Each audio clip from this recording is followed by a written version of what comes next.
उम्र के बारे में अगर विचार किया जाए तो 93% देश की जनता फर्स्ट डोज ले चुकी है, 93%। और 69.5% जनता दूसरा डोज ले चुकी है। ये तो प्रत्येक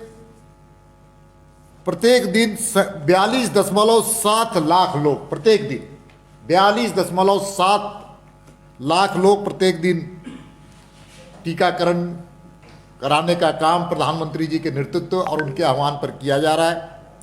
और हाल के दिनों में अगर 3 महीने की हम बात करें तो हाल के 3 महीनों में 66 लाख लोगों ने टीकाकरण अभियान में अपने आप को शामिल करते हुए टीकाकरण लगाने का काम किया।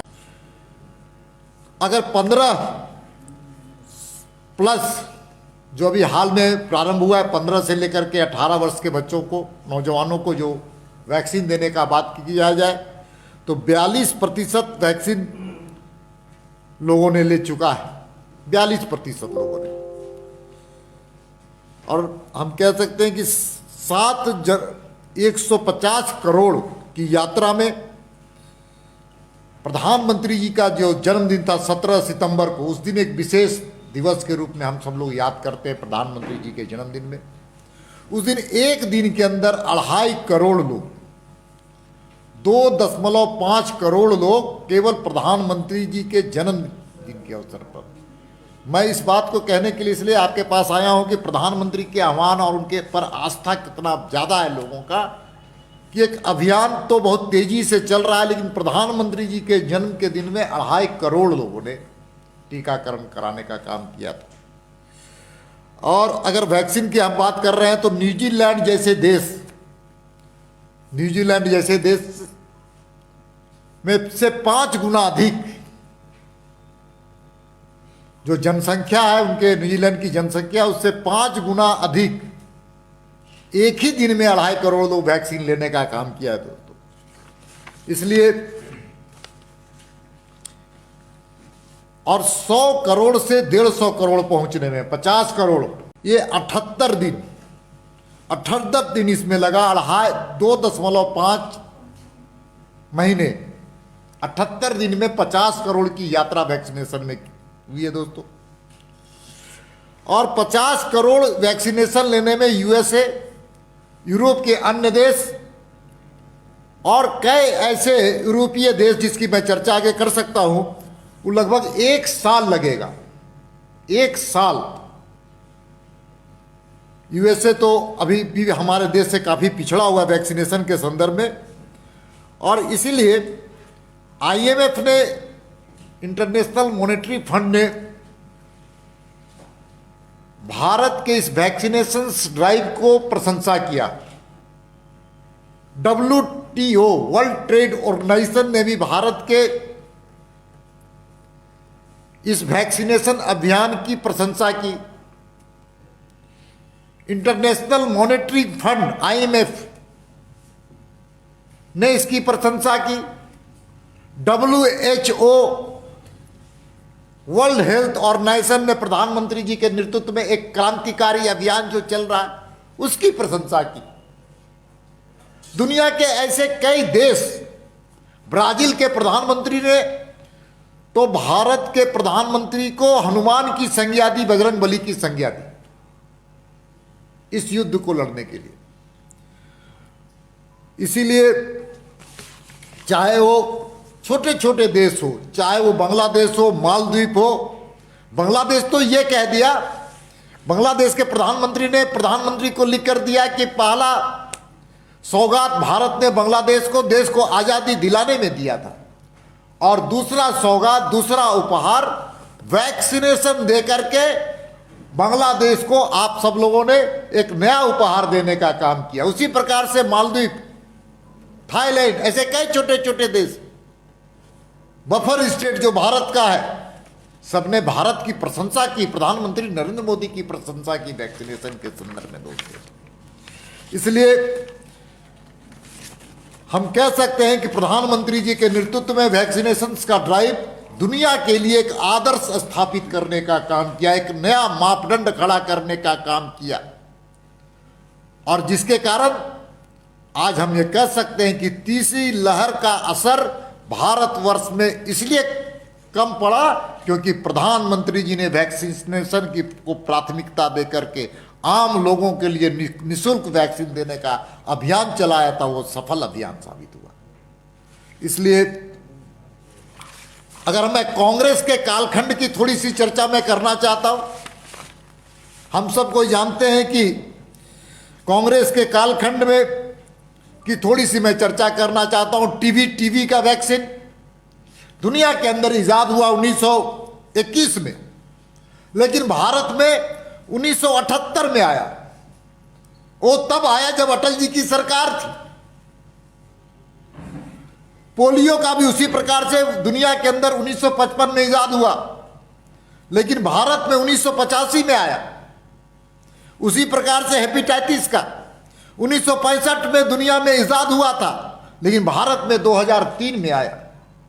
उसी प्रकार से मैं कह सकता हूं कि जापानी इन्फ्लैटिटिस जो बीमारी होती है वो 1930 में भारत दुनिया में इजाद हुआ था, और 16 और 17 में जोगी जी के नेतृत्व में उत्तर प्रदेश में लाया गया। मित्रों, इतना ही नहीं, चिकन पॉक्स जो 1955 में दुनिया में इजाद हुआ था वैक्सीन का, उसको भारत में 2005 में आया। इसलिए और मैं मात्र 1.5 वर्षों के अनुसंधान, रिसर्च एंड डेवलपमेंट करते हुए भारत ने नरेंद्र मोदी जी के नेतृत्व में, यहां के वैज्ञानिकों के सहयोग के बदौलत, यहां के आम जनता के सहयोग के कारण भारत ने 3 वैक्सीन मात्र 1.5 वर्षों में कोरोना के खिलाफ लाने का काम किया। वो चाहे कोवैक्सीन हो, कोविशील्ड हो, चाहे कोवोवैक्स हो। इसलिए हम सबको ही जानते हैं कि प्रधानमंत्री जी की इच्छा शक्ति और संकल्प शक्ति के कारण भारत में आज 158 करोड़ आज वैक्सीनेशन का काम हुआ। दोस्तों, जब वैक्सीनेशन का जब प्रयोग चल रहा था देश के अंदर, तो कांग्रेस और कांग्रेस के नेताओं की भूमिका संदिग्ध रही, और इतनी संदिग्ध रही जिसकी चर्चा मैं थोड़ा सा आपके सामने रखना चाहता हूं कि किस प्रकार से आनंद शर्मा कांग्रेस के नेता ने इसकी आलोचना की थी। आनंद शर्मा ने आलोचना की थी और इसको प्रोपेगेंडा बताया था।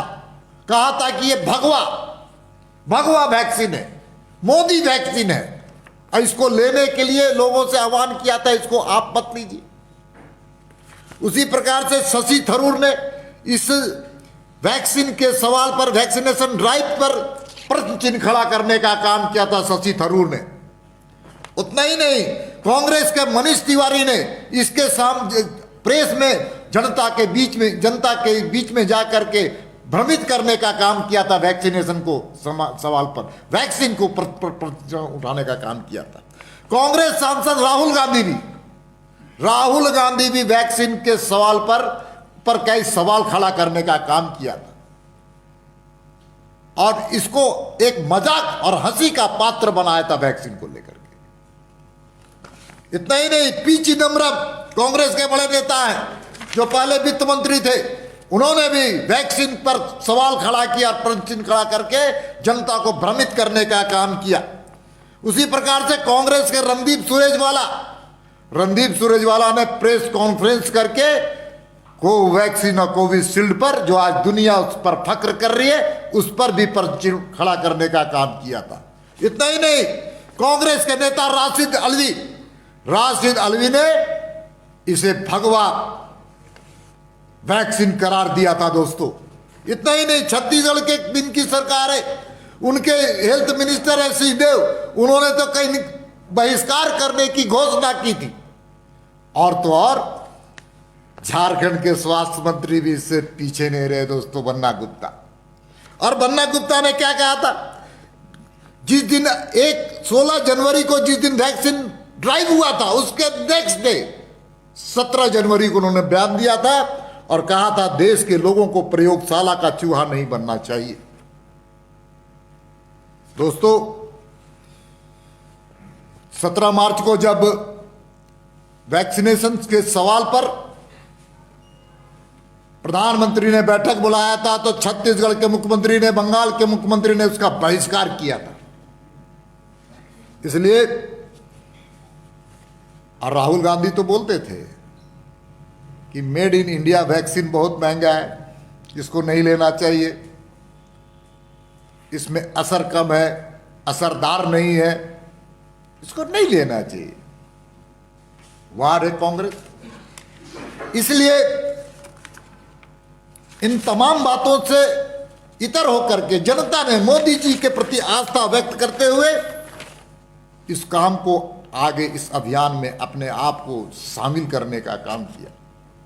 दोस्तों, यही झारखंड है, यही झारखंड कांग्रेस शासित राज्य, जहां पर 37.3% वैक्सीन बर्बाद किए गए। यह झारखंड है जहां 37.3% वैक्सीन को बर्बाद करने का काम किया गया। इतना नहीं, छत्तीसगढ़ में जहां कांग्रेस की सरकार है 30.2% वैक्सीन को बर्बाद करने का काम कांग्रेस की छत्तीसगढ़ की सरकार ने किया। तमिलनाडु में 15.5%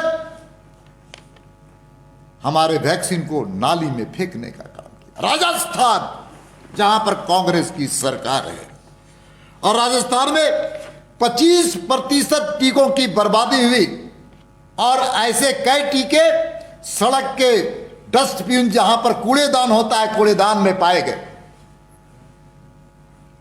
कांग्रेस चाहती थी कि वैक्सीन और वैक्सीनेशन का जो प्रोग्राम है उसको असफल किया जाए। मैं बहुत जिम्मेवारी पूर्वक कह रहा हूं, मैं ये भी कहना चाहता हूं, पंजाब में वैक्सीन, केंद्र सरकार के द्वारा भेजे गए वैक्सीन प्राइवेट हॉस्पिटल में 1565 रुपए में कालाबाजारी करने का छूट कांग्रेस की सरकार ने दिया। इसलिए आज का दिन हम सब लोग प्रधानमंत्री जी के प्रति आस्था व्यक्त करते हुए, उनका अभिनंदन करते हुए, उनको साधुवाद देना चाहते हैं कि उनके नेतृत्व में भारत आज हम कह सकते हैं कि कोरोना की लड़ाई में सबसे अव्वल दर्जे में शामिल हुआ है, और पूरी दुनिया आज उसको दाद दे रही है, मोदी जी को दाद दे रही है। कोरोना की लड़ाई में भी प्रधानमंत्री आगे, और जो आर्थिक अर्थव्यवस्था दुनिया की बिगड़ी है, कई देशों की बिगड़ी है, भारत उसमें भी सफलतापूर्वक उस लड़ाई में, आर्थिक अर्थव्यवस्था की लड़ाई में भी सफल हुआ, जिसको हम कह सकते हैं कि आज भारत भी इकोनॉमी की ओर बढ़ा है।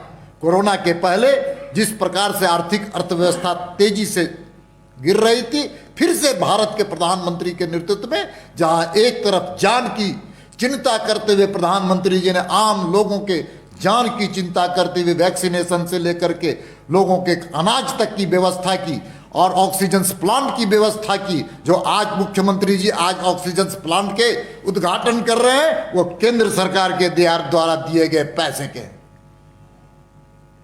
इसलिए मैं कहना चाहता हूं कि प्रधानमंत्री जी के नेतृत्व में देश आज आगे बढ़ रहा है, लेकिन इन कांग्रेसियों के काले कारनामे भी झारखंड की जनता और देश की जनता देख रही है। मैं झारखंड के बारे में चर्चा करना चाहता हूं थोड़ा सा। झारखंड के संदर्भ में मैं कह सकता हूं कि आज 21वां स्थान है, झारखंड 21वां स्थान है। यह दुर्भाग्य का विषय है कि वैक्सीनेशन के सवाल पर कांग्रेस आज 21वां स्थान प्राप्त किया।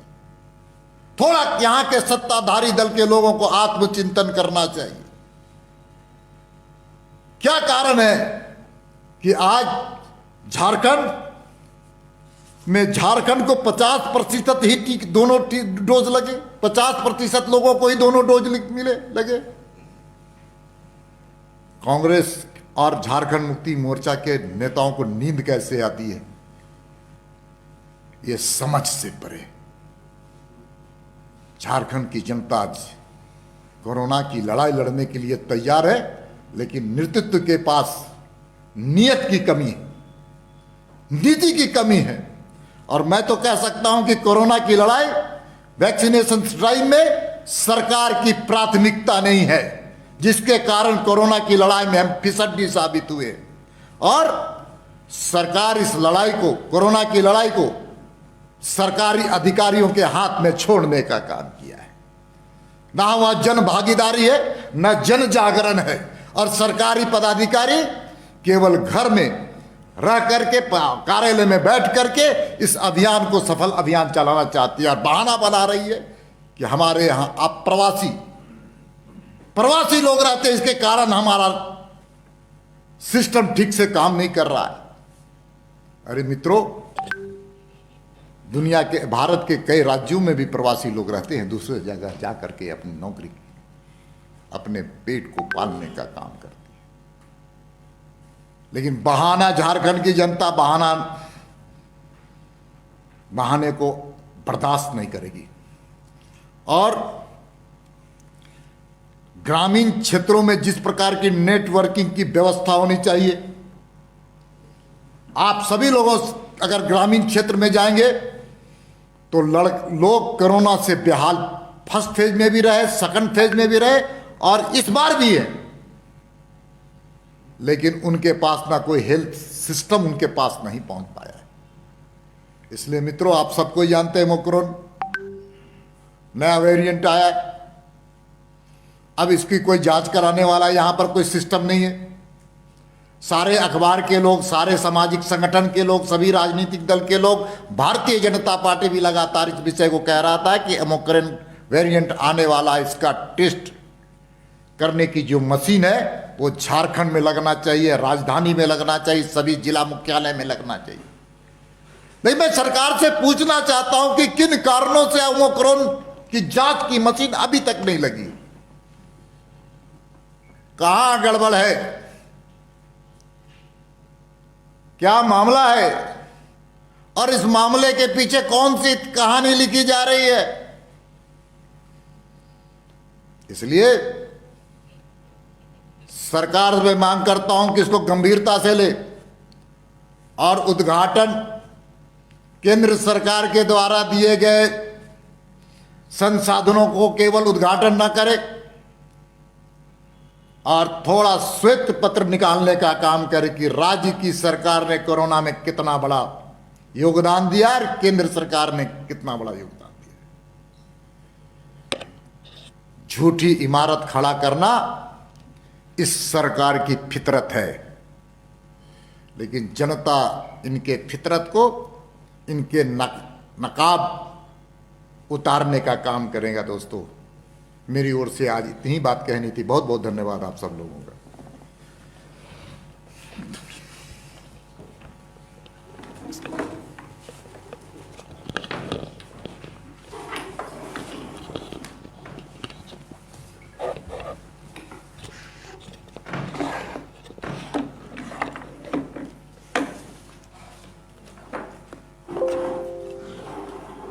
सबसे पहले मैं धन्यवाद देना चाहूँगा हमारे यशस्वी माननीय प्रदेश अध्यक्ष दीपक प्रकाश जी का, जिनके नेतृत्व में भारतीय जनता पार्टी सोई हुई सत्ता पक्ष को जगाने का काम कर रही है।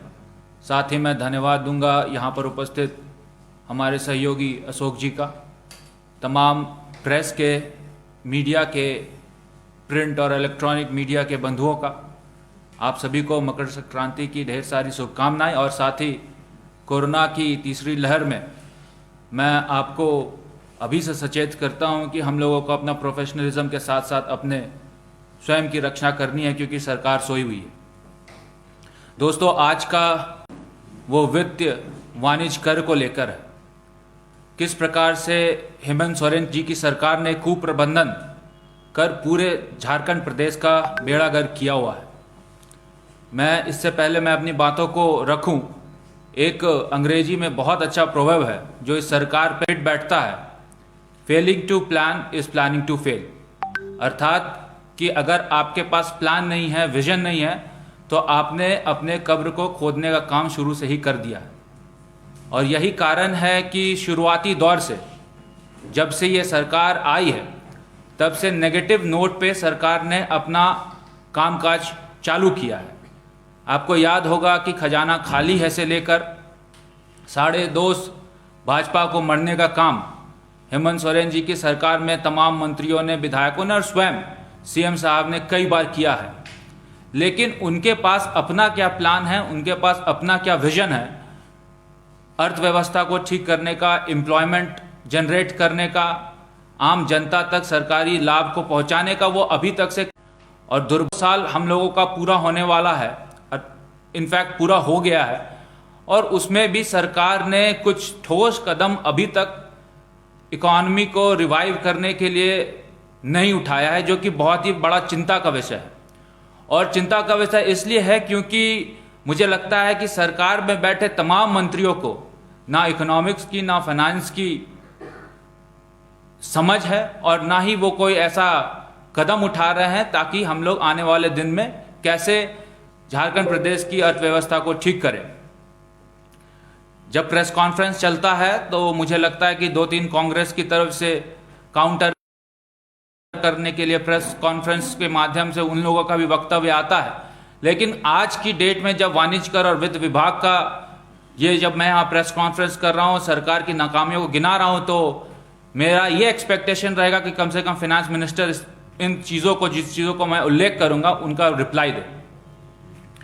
आप सभी को पता है कि हिंदुस्तान में 3 तरह के राज्य हैं: विकसित राज्य, विकासशील राज्य और बीमारू राज्य।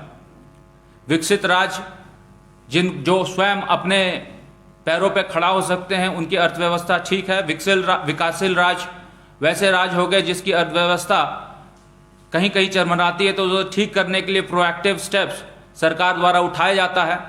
और बीमारू राज्य जहां पर अर्थव्यवस्था इतनी खराब हो जाती है कि वो उठाए ना उठता है, और जो पॉवर्टी का, जो गरीबी का जो विशियस साइकिल है, उस ट्रैप में, उस चक्र में वो फंस जाता है। दुर्भाग्य से ऐसा ही हुआ है। भाजपा की सरकार में, हमारे पूर्व मुख्यमंत्री रघुवर दास जी की सरकार में हम लोगों ने प्रयास किया था कि इस बीमारू राज्य को विकासशील राज्य की श्रेणी में लाएं, लेकिन फिर जेएमएम की सरकार आई है और पुनः ये राज्य को जेएमएम की सरकार ने बीमारू राज्य का दर्जा दे दिया है। अगर आप किसी भी व्यक्ति का स्वास्थ्य जानना है, उसकी हेल्थ को देखना है, तो सबसे ज़्यादा और सबसे इंपॉर्टेंट चीज़ है ब्लड टेस्ट। ब्लड टेस्ट ही कई पैरामीटर्स को बता देगा कि उस शरीर की हेल्थ कैसी है, वो मजबूत है कि नहीं है। और वैसा ही कमोवेश जब फाइनेंस को देखते हैं या वित्त को देखते हैं, तो अगर हम यहाँ की अर्थव्यवस्था को देख ले, समझ ले, तो पता चल जाएगा कि जो प्रदेश है वो आगे विकास करेगा कि नहीं करेगा, फाइनेंशियली कितना स्ट्रांग है, फाइनेंशियली कितना स्टेबल है। और इसी ब्लड टेस्ट को आपको याद होगा कि जब अभी सेशन खत्म हुआ था तो लास्ट दिन सेशन में सीएजी का रिपोर्ट को टेबल किया गया था। इसी सीएजी का रिपोर्ट को मैं यहाँ लाया हूँ इस प्रेस कॉन्फ्रेंस में, और कई ऐसी चीज़ें हैं सीएजी रिपोर्ट के माध्यम से ही आपको पता चल जाएगा। और ये एक तरह से ब्लड टेस्ट है पूरे झारखंड प्रदेश का कि किस हिसाब से यहाँ पर वित्तीय कुप्रबंधन हुआ है। अगर ब्लड टेस्ट में कुछ खामियां निकल के आती है तो उसके लिए दवाई हो रही। सरकार समय समय पर स्टेप्स लेती है इकोनॉमिक रिवाइवल को लेकर, लेकिन ऐसा देखा जा रहा है कि इतनी खामियां आने के बाद भी सरकार गंभीर नहीं है चीज़ों को ठीक करने के लिए। और 3-4 पैरामीटर ही बहुत ज़्यादा स्ट्रॉन्ग इंडिकेटर होता है फाइनेंशियल सिस्टम को समझने का। एक राजकोषीय घाटा जिसको आप फिस्कल डेफिसिट बोलते हैं, एक राजकीय घाटा जिसको आप रेवेन्यू डेफिसिट बोलते हैं, और उसके बाद आपका रेवेन्यू मैकेनिज्म कितना स्ट्रांग है और किस हिसाब से आप रेवेन्यू जनरेट करके अपने खजाना को भरते हैं। ये 3 चीज बहुत ज्यादा इंपॉर्टेंट पैरामीटर होता है किसी भी प्रदेश का, किसी भी देश के फाइनेंशियल हेल्थ को जानने का। दुर्भाग्यवश फिस्कल डेफिसिट, जो कि टोटल एक्सपेंडिचर, आसान शब्दों में total expenditure minus total revenue होता है। एक्सपेंडिचर माने आपने कितना खर्च करना है अपनी अर्थव्यवस्था को ठीक करने के लिए, एसेट जनरेशन करने के लिए, और टोटल रेवेन्यू, आपको कितना रेवेन्यू आपके कोष में आना है, आपके तिजोरी में घुसना है रेवेन्यू के माध्यम से, बोरोइंग के माध्यम से, लोन के माध्यम से। और अमूमन देखा जाता है कि फिस्कल डेफिसिट कोई भी प्रदेश का रहता है, ऐसा कोई गलत बात नहीं है फिस्कल डेफिसिट होना, लेकिन फिस्कल डेफिसिट का आंकड़ा अगर बहुत बड़ा हो जाए और उसके अकॉर्डिंग आप अपने प्रदेश में इंफ्रास्ट्रक्चर डेवलपमेंट नहीं कर पाए तो आप समझिए, जैसा मैंने कहा, failing to plan is planning to fail, इसकी तरफ सरकार जा रही है। रिपोर्ट में फिस्कल डिफिसिट का आंकड़ा आया है, राजकोषीय घाटा जिसको बोलते हैं, वो है 141911, 141911 करोड़, और ज्यादा भारी है और बहुत ज्यादा चिंताजनक है। इसलिए चिंताजनक है कि सारे इंफ्रास्ट्रक्चर जनरेशन के नाम पर एक भी काम नहीं किया। ना रोड बना है, ना मेडिकल कॉलेजेस बने हैं, ना चेक डैम बना है, ना पुल बना है, ना हॉस्पिटलाइजेशंस को रिवाइव करने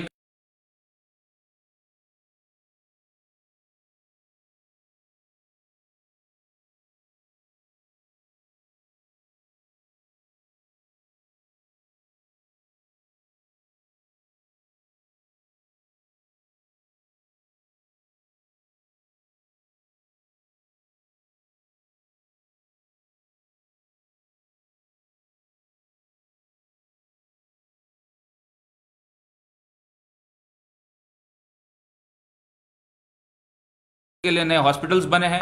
और जब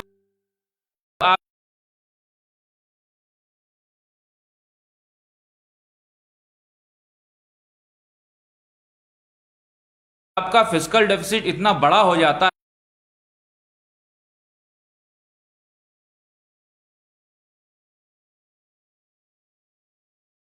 है और आपने एसेट क्रिएशन नहीं किया होता है, तो इसका नहीं होता तो सरकार इसको जन उपयोगी कार्यों के लिए लगाती। और कमोवेश वही ट्रेंड अभी भी चला हुआ है। अगर आप अभी देखें तो आपने बजट की राशि जो 2021 का आंकड़ा है, 64% अभी आपने खर्च करना है, और आपने जितना अभी खर्च किया है वो मात्र एकदम ऊंट की मुंह में जीरे के समान है। अब आप देखिए कि लास्ट क्वार्टर में आपको 64% बजट का खर्च करना है। इसका यही मतलब है कि आप बजट को खर्च करने के नाम पर पैसे का बंदरबाट फिर करेंगे। आप कहीं सकारात्मक तरीके से इस पैसे का उपयोग नहीं कर पाएंगे। आपका फिस्कल डिफिसिट आने वाले दिन में और बढ़ेगा और ऋण की तरफ अग्रसर हो जाएंगे। सरकार को चाहिए कि इस फिस्कल डिफिसिट को कम करे, राजकोषीय घाटा को कम करे। और अगर हम लोग दूसरे पैरामीटर की बात करते हैं जो कि राजस्व घाटा होता है, जिसका फॉर्मूला है revenue expenditure minus revenue receipts. आपको कितना रिसीट्स रेवेन्यू से मिलता है, जो एसेट्स होते हैं, नॉन लायबिलिटी जिनके थ्रू होती है, जिनके थ्रू एसेट्स का डी अप्रिसिएशन नहीं होता है, उनको हम लोग रेवेन्यू रिसीट्स कहते हैं। रेवेन्यू एक्सपेंडिचर हो गया जो सैलरी आप लोग अमूमन देते हैं कार्यालयों में, अपने कार्यालयों को चलाने के लिए जो आप फंड देते हैं, वो रेवेन्यू एक्सपेंडिचर होता है। अब रेवेन्यू राजस्व घाटा अगर आपके पास हर साल बढ़ता चला जाए तो इसका मतलब यह होता है कि आप अपने सरकार को चला नहीं पाएंगे। आप अपने सरकार को इसलिए नहीं चला पाएंगे क्योंकि आपको अपने ह्यूमन रिसोर्स को, आपको अपने लोगों को कार्यालय चलाने के लिए, सैलरी देने के लिए पैसा नहीं बचेगा। और यह राजस्व घाटा राज्य का रहा 3113 करोड़। इसका मतलब यही हुआ कि आज की डेट में अगर आप देखते हैं कि मानदेय भुगतान कोई सेविका को, सैया को नहीं हो पा रहा है, तो अब आपको समझ में आ रहा है कि आखिर ऐसी सिचुएशन क्यों आ रही है। अगर आप देखते हैं कि जो अनुबंध कर्मी है उसको समय पे पैसा नहीं दिया जा रहा है, तो इसका मतलब आपको अब समझ में आ रहा है कि ऐसा क्यों हो रहा है। उलट इसके सरकार ये घोषणा करती है कि हम पारा शिक्षकों का मानदेय बढ़ा देंगे। सरकार ये घोषणा करती है हम हर एक का व्यय बढ़ा देंगे। लेकिन से बताना चाहिए कि राजस्व घाटा जो आपकी सरकार में हुआ है 3113 करोड़, इसको कम करने के लिए आपके पास क्या पॉलिसी है, क्या स्कीम है? आप सिर्फ लोक लुभावन बात कर कर यहाँ की जनता को फंसाते हैं। आप सिर्फ लोक लुभावन बात कर कर यहाँ की जनता को दिग्भ्रमित करते हैं। लेकिन जब इन आंकड़ों की बात आती है तो आंकड़ों को ठीक कैसे किया जाए, आपका पूरा प्रदेश कैसे ठीक तरीके से चलते, इसके लिए आपके पास कोई विजन, आपके पास कुछ सोच नहीं है। इसलिए मुझे ऐसा लगता है कि आने वाले दिन में जैसे जैसे फिस्कल डिफिसिट बढ़ेगा, राजकोषीय घाटा बढ़ेगा, राजकीय घाटा बढ़ेगा, उसके हिसाब से यहाँ की जो सरकार है वो आने वाले दिन में काम करना बंद कर देगी। कंप्लीट डिजास्टर की तरफ ये सरकार चली। इसके बाद जो एक बहुत बड़ा इंपॉर्टेंट जो आंकड़ा जो सीएजी रिपोर्ट में उल्लेखित है वो ये है कि रेवेन्यूज जो आपको मिलती हैं, जो प्राप्तियां होती है आपको 2020-21 में जब आपकी प्राप्ति हुई है 71110 करोड़, 5% 2019 और 20 की प्राप्ति से कम है। इसका मतलब यह हुआ कि आपकी जो आमदनी है वो कहीं ना कहीं आने वाले दिन में घटती ही जा रही है, आप इसमें बढ़ोतरी नहीं कर पा रहे हैं। इसके कई कारण हैं, बहुत सब कारण आपको भी पता है, बहुत सब कारणों के बारे में हम लोग इस प्रेस कॉन्फ्रेंस के माध्यम से जिक्र भी करेंगे, लेकिन इसका सबसे बड़ा और प्राइम एग्जाम्पल अगर आपके पास है या जनता को पता है वो ये है कि आप देखिए संथाल परगना को उठाकर, आप देखिए गढ़वा पलामू को उठाकर अवैध कोयले की, अवैध बालू की, अवैध चिप्स की जो ढुलाई हो रही है बिना कोई चालान कटे हुए, बिना कोई लीगल तरीके से, ये बहुत बड़ा घाटा सरकार को हो रहा है। और ये हर दिन करोड़ों में है, ये लाखों में नहीं है, हर दिन करोड़ों में है। और इसको लेकर सरकार को जगाने का प्रयास भारतीय जनता पार्टी स्वयं कर रही है और इसके साथ साथ सत्ता पक्ष के विधायक भी कर रहे हैं। मुहिम छेड़ाता साहेबगंज में कैसे बताया था उन्होंने कि किस प्रकार से साहेबगंज से चिप्स की ढुलाई हो या कोयले की ढुलाई हो, निरंतर बिहार बंगाल जा रहा है और सरकार इसमें लगाम नहीं लगा पा रही है। सरकार के कई ऐसे अवैध खनन में सम्मिलित हैं जिसको लेकर सरकार उन पर भी अंकुश लगाने का काम जो सरकार को करना चाहिए वो नहीं हो पा रहा है। हालिया दिनों में अगर आप देखें, लालजी यादव जो दरोगा थे, पलामू में पोस्टेड थे, उनकी हत्या कर दी गई। उनको हत्या मैं इसलिए करूंगा क्योंकि उन्होंने सुसाइड किया। एफआईआर हो गया एसपी पर, वहां पर एसडीएम पर, वहां पर डीटीओ पर, और अननेसेसरी प्रेशर दरोगा स्वर्गीय लालजी यादव पे लगाया जा रहा था एसपी के माध्यम से, एसडीएम के माध्यम से, डीटीओ के माध्यम से, ताकि वहां पर अवैध खनन के कारोबार में कोई भी दिक्कत ना आए दरोगा की तरफ से। गढ़वा में अगर आप देखें, एसडीएम आलोक कुमार पर बालू माफियाओं ने हमला किया था। दिसंबर 16 की घटना है, जब पुलिस प्रशासन पर, जब जिला प्रशासन पर, जब वहां के सत्ता पक्ष के विधायकों पर सरकार उनकी आवाज नहीं सुनेगी तो आप बताएं कि किस हिसाब से फिर यहां पर अवैध बालू का खनन को आप रोकेंगे। और जब तक यह जारी रहेगा तब तक मुझे ऐसा राजकोषीय घाटा या राजकीय घाटा में हम लोगों को आने वाले दिन में इसमें कोई इंप्रूवमेंट नहीं दिखेगा। एक और चौंकाने वाली बात यह आई है कि दुमका में कोयला हो, बोल्डर हो, चिप्स हो, रेल मार्ग के माध्यम से बंगाल भेजा जा रहा था, बिहार भेजा जा रहा था, और वहां पर जो चालान काटा जाता था सरकार के द्वारा वो चालान नहीं काटा जा रहा था। ये दिया गया था एक्सक्यूज, इसका यह बहाना बनाया गया था कि डीएमओ वहां पर कार्यरत नहीं है, और डीएमओ कार्यरत नहीं है इसके कारण हम लोग चालान नहीं काट पा रहे हैं। और इतना ही नहीं, जो डायरेक्टर हैं उन्होंने बकायदा लेटर लिखा था सरकार को और कहा था कि हम लोगों को इस कार्य की वजह से, इस अवैध ढुलाई की वजह से 100 करोड़ का घाटा हो रहा है। इस घाटे को रोकने के लिए सरकार के पास कोई विजन नहीं था, कोई सोच नहीं था, और सरकार, मुझे ऐसा लगता है, कहीं ना कहीं सम्मिलित हो जाती है ऐसे बंदरबाट में। और जब सरकार में बैठे लोगों का पॉकेट गर्म हो जाता है तो इन सब चीजों को इग्नोर करने का काम भी सरकार समय समय पर करती है। गोड्डा हो, दुमका हो, माइनिंग के राजस्व की परसेंटेज को देखा जाए तो सब रहा है, और दोनों हाई प्रोफाइल जगह इसलिए रहा है क्योंकि दोनों मुख्यमंत्री जी का क्षेत्र है। गोड्डा भी पार्शली मुख्यमंत्री जी का आता है, साहेबगंज भी पूरा मुख्यमंत्री जी का ही क्षेत्र आता है। इसलिए संथाल परगना में हो या फिर अन्य जगह हो, प्रदेश के बालू की, कोयले की तस्करी एक गंभीर समस्या पूरे झारखंड में बनी हुई है। हालिया दिनों में आपने देखा कि अपने तरफ से पेट्रोल और डीजल की दामों में रियायत दी, वहीं कई जगह जो भाजपा शासित राज्य हैं उन्होंने भी वैट में कमी की है। परिणाम यह हुआ कि उत्तर प्रदेश हो या बिहार हो, आज की डेट में डीजल और पेट्रोल में वहां पर दाम झारखंड से कम है, और सीमावर्ती जितने भी क्षेत्र हैं जहां से लोग आराम से बिहार जा सकते हैं, उत्तर प्रदेश जा सकते हैं, अब ऐसा सिचुएशन हो गया है कि जो वाहन चालक है वो उत्तर प्रदेश जाकर या बिहार जाकर पेट्रोल डीजल भराकर वापस झारखंड आ जा रहे हैं। इसीलिए मुझे ऐसा लगता है और मेरा सरकार से आग्रह होगा कि जिस हिसाब से वैट की दामों को घटाया गया है सीमावर्ती राज्यों में, उसी प्रकार सरकार भी यहाँ पर वैट के दामों को घटाए ताकि तत्काल राहत यहाँ के लोगों को मिले। और ये भी आश्चर्य की बात है कि जब कोरोना हुआ था तो 2% वैट यहाँ की सरकार ने उस समय 1 साल पहले बढ़ाया था। इसका मतलब ये हुआ कि जो बढ़ाया है आपने, कम से कम उसको तत्काल प्रभाव से उतना घटा सकते हैं, और शेष आप अगर घटाते हैं तो उसका मतलब ये होगा कि यहाँ का जो पेट्रोल पंप मालिकों को घाटा हो रहा है, वो घाटा से पेट्रोल पंप के मालिक बच सकते हैं। एक अजीब सा यूनिक तरीके का ट्रेंड चला है पूरे झारखंड में, वो है मैनेज टेंडर का। मैनेज टेंडर में हो क्या रहा है, सरकार ने यह बता दिया है कि आप अनलिमिटेड बिलो रेट कोट कर सकते हैं, चाहे 30% हो 40% हो, उतना नीचे तक आप जा सकते हैं।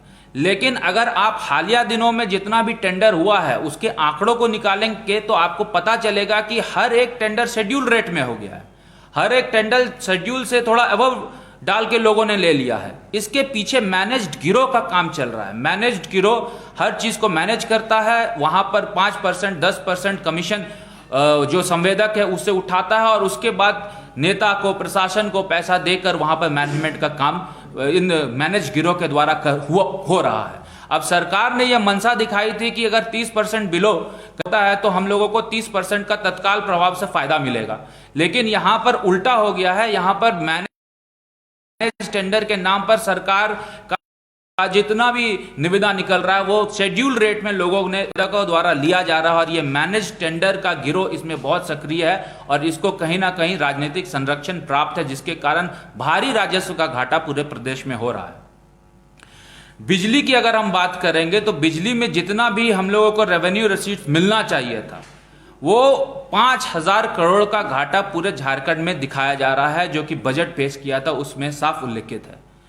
और ये घाटा को कैसे हम लोग ठीक करेंगे, यहाँ पे बिल का कलेक्शन कैसे हम लोग अच्छा करेंगे, यहाँ पर इस घाटे को पारने के लिए और हमारे पास क्या क्या टेक्निकल कर सकते हैं, इंफ्रास्ट्रक्चर को बना सकते हैं, इसके बारे में कहीं जिक्र नहीं हो रहा है।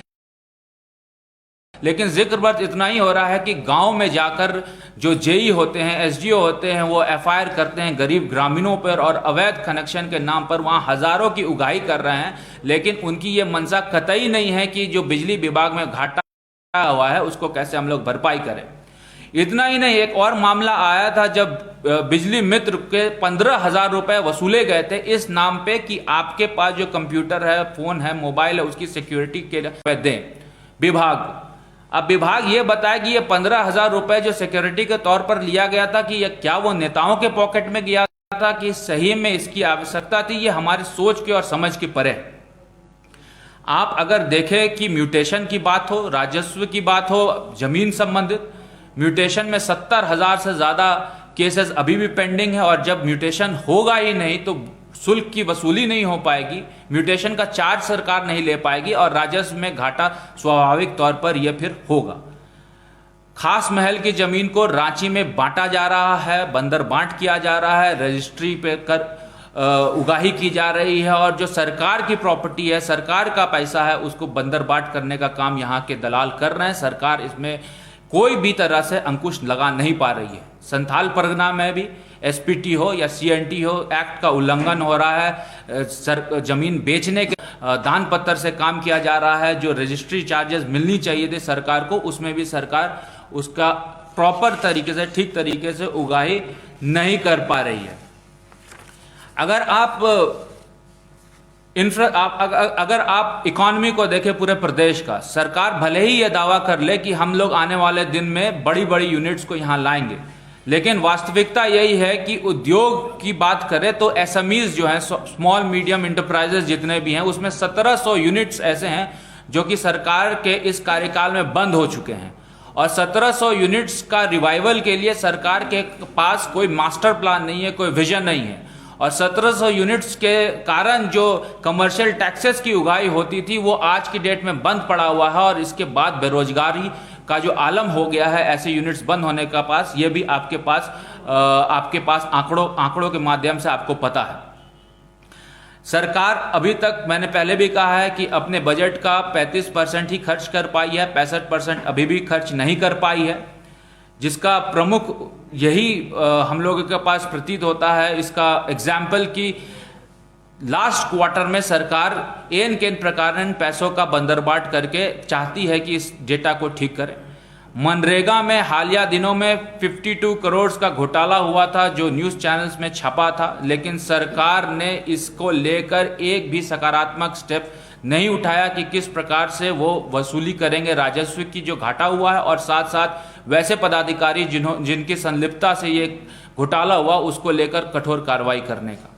तो मुझे पूरा विश्वास है कि आने वाले दिन में सरकार जिस प्रणाली के साथ काम कर रही है, सरकार जिस विजन के, निश्चित तौर पर सरकार घर की तरफ जा रही है। यहाँ के पदाधिकारी बेलगाम हो गए हैं। यहाँ पर जो अवैध खनन है, भू माफिया है, बालू माफिया है, इसका वर्चस्व बढ़ चुका है, और इसी का ये परिणाम है कि पुलिस प्रशासन पर इनका लगाम, पुलिस प्रशासन का लगाम जो भू माफियाओं पे होना चाहिए, बालू माफियाओं में होना चाहिए, वो बंद हो चुका है। इसका कोई प्रभाव आम जनता को नहीं दिखने को मिल रहा है। इसलिए हम लोगों ने जो ये प्रेस कॉन्फ्रेंस यहाँ आयोजित किया है वित्त और वाणिज्य कर को लेकर, मुझे ऐसा लगता है कि सरकार को गंभीरता के साथ सोचना चाहिए कि किस प्रकार आने वाले दिन में वो अपने अर्थव्यवस्था को ठीक करें, ताकि कोरोना काल से निपटते हुए जो वादा सरकार ने किया था वो सरकार उस वादे को पूरा करे। मुझे ऐसा लगता है कि आज की डेट में सरकार ने जितने भी वादे किए थे, जिस हिसाब से सरकार चल रही है, वो वादा 3 साल के अंदर पूरा नहीं कर पाएगी। चाहे वो बेरोजगारों को भत्ता देना हो, चाहे वो ऋण माफ़ी की बात हो, चाहे वो 5 लाख सरकारी नौकरी हो, मुझे लगता है कि सरकार हर एक मोर्चे में विफल होगी, और समय समय पर भारतीय जनता पार्टी सरकार को जगाने का काम करेगी। और साथ ही तमाम प्रेस मीडिया के लोगों को भी धन्यवाद देती है कि आप समय समय पर सरकार को जगाने का काम करते हैं। आप सभी का बहुत बहुत धन्यवाद, बहुत बहुत आभार।